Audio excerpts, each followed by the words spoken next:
जार्नालिस्टफोरखौ हेफाजाब आरो मदद होनो थाखाय जों बिटिआर सरकाराबो बिटिआर सरकारनिफ्राय जाय बिथांमोना खोब जार्नालिस्ट खालामबाय बिराद खस्थ' खालामबाय आरो गोबां बोसोर खालामबाय बिथांमोननि थाखायबो जोङो बिटिआर सरकारनिफ्राय गोबां राङारि मदद आरो हेफाजाब होनायनि थाखाय जोङो थांखि लानाय जादों आरो गोबां बेबायदि जार्नालिस्टफोरनो जोङो इन्सुरेन्स जों बिटिआर सरकारनिफ्राय होनाय जादों बिनि बादैबो गोबां जोंहा बेबायदि वान टाइम ग्रान्ट जार्नालिस्ट माने मा होनना बुङो जार्नालिस्टफोरनो जोङो एवार्ड होनायनि जि थांखि बेखौबो जोङो बिटिआर सरकारा लानाय जादों। बेयो बेंटल कलेजनि अडिट'रियामाव जाबाय आरो बाहाय आङो बेखेवगिरि आलासि महरै बाहागो लानो मोननानै गिबियावनो आङो बे गौथुमनो आंनि गोसो गोरबोनि साबायखरखौ जासियो हामग्लायनाय जासियो।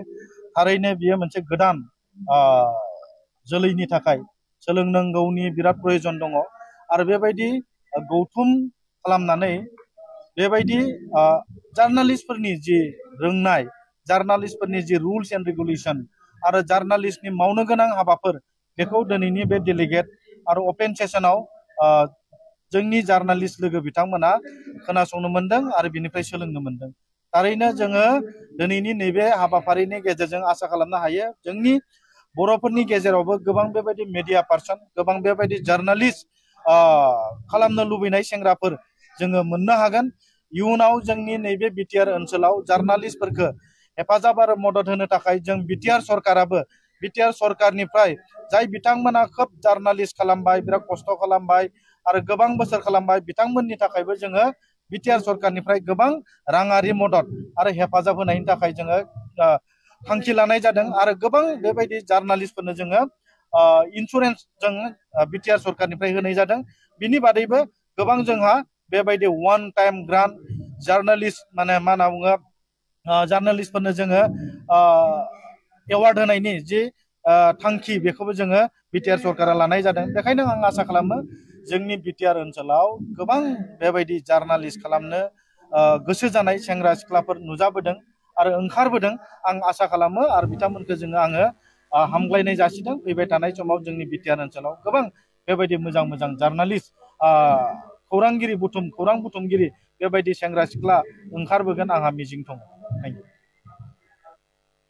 नैबे बिटिआर ओनसोलाव जार्नालिस्टफोरखौ हेफाजाब आरो मदद होनो थाखाय जों बिटिआर सरकाराबो बिटिआर सरकारनिफ्राय जाय बिथांमोना खोब जार्नालिस्ट खालामबाय बिराद खस्थ' खालामबाय आरो गोबां बोसोर खालामबाय बिथांमोननि थाखायबो जोङो बिटिआर सरकारनिफ्राय गोबां राङारि मदद आरो हेफाजाब होनायनि थाखाय जोङो थांखि लानाय जादों आरो गोबां बेबायदि जार्नालिस्टफोरनो जोङो इन्सुरेन्स जों बिटिआर सरकारनिफ्राय होनाय जादों। बिनि बादैबो गोबां जोंहा बेबायदि वान टाइम ग्रान्ट जार्नालिस्ट माने मा होनना बुङो जार्नालिस्टफोरनो जोङो एवार्ड होनायनि जि थांखि बेखौबो जोङो बिटिआर सरकारा लानाय जादों। बेयो बेंटल कलेजनि अडिट'रियामाव जाबाय आरो बाहाय आङो बेखेवगिरि आलासि महरै बाहागो लानो मोननानै गिबियावनो आङो बे गौथुमनो आंनि गोसो गोरबोनि साबायखरखौ जासियो हामग्लायनाय जासियो।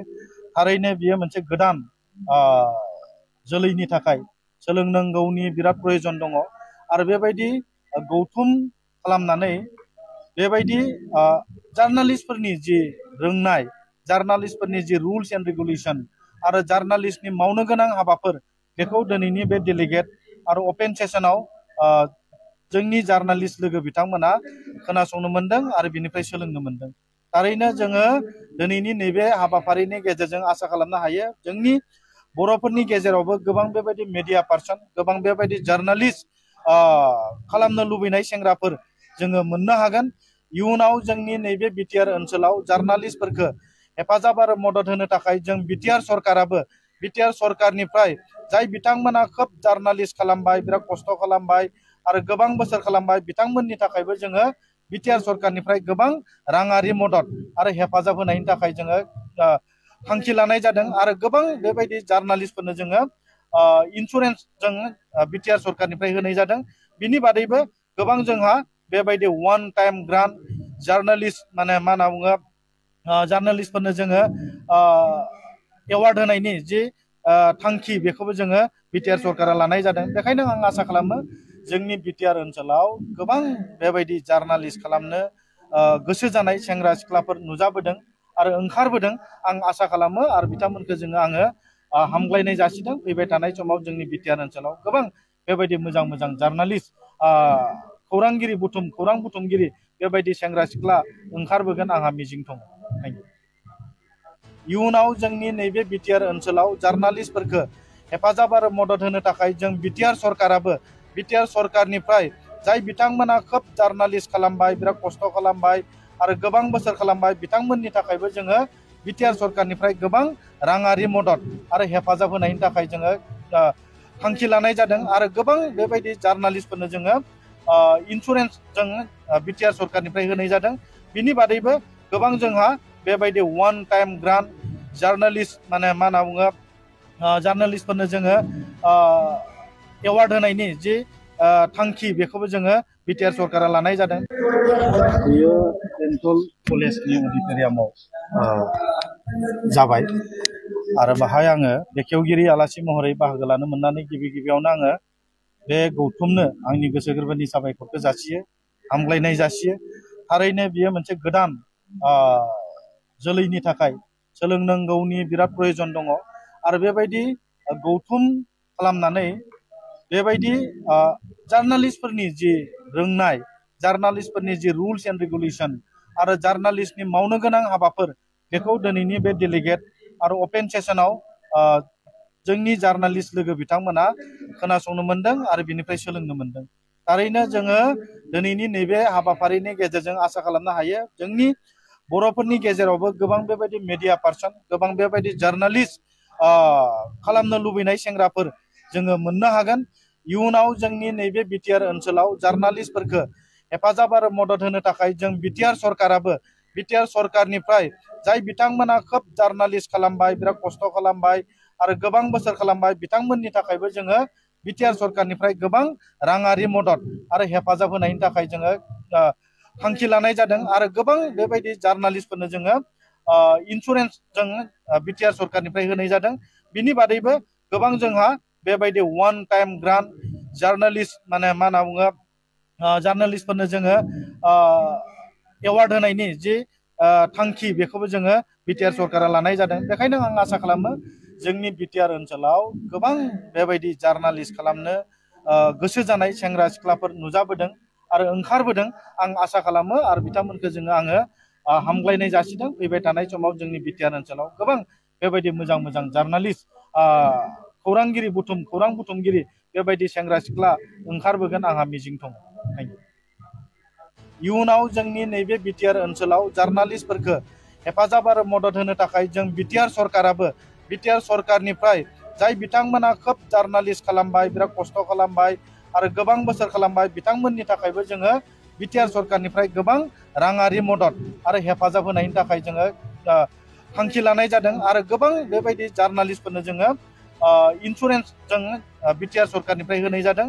बिनि बादैबो गोबां जोंहा बेबायदि वान टाइम ग्रान्ट जार्नालिस्ट माने मा होनना बुङो जार्नालिस्टफोरनो जोङो एवार्ड होनायनि जि थांखि बेखौबो जोङो बिटिआर सरकारा लानाय जादों। बेयो बेंटल कलेजनि अडिट'रियामाव जाबाय आरो बाहाय आङो बेखेवगिरि आलासि महरै बाहागो लानो मोननानै गिबियावनो आङो बे गौथुमनो आंनि गोसो गोरबोनि साबायखरखौ जासियो, हामग्लायनाय जासियो।